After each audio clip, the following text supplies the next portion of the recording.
Last and board last 48 hours. अब random सवाल एकदम बंद, केवल स्मार्ट सवाल। और आज का स्मार्ट सवाल है एपी का स्मार्टेस्ट 5 नंबर का सवाल। सवाल कहता है कि दो एपीज हैं जिनका रेशियो 7n+1 4n+27 है, सम ऑफ n टर्म्स का, और आपको 6th टर्म का रेशियो निकालना है। सवाल 8th टर्म का आ सकता है, 11th टर्म का आ सकता है, 8th टर्म का आ सकता है, केवल अप्रोच इंपॉर्टेंट है। सवाल में हमने कहा, मान लेते हैं दोनों एपी में कॉमन टर्म, कॉमन डिफरेंस और फर्स्ट टर्म के वैल्यूज अज्यूम कर लो, छोटा ए बड़ा ए, छोटा डी बड़ा डी।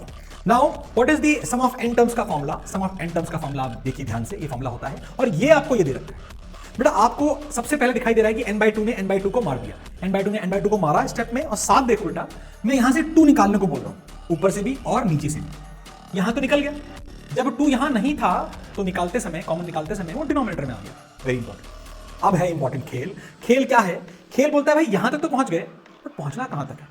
पहुंचना है 6th टर्म के रेशियो, 8th 11 जो भी आए, तो 6th टर्म का रेशियो होता है ये फॉर्मूला और a+5b। इन दोनों को कंपेयर करो। 2 ने 2 को मार दिया है और आपसे बोल रहा है अगर मैं 5 होता तो ये बन जाता।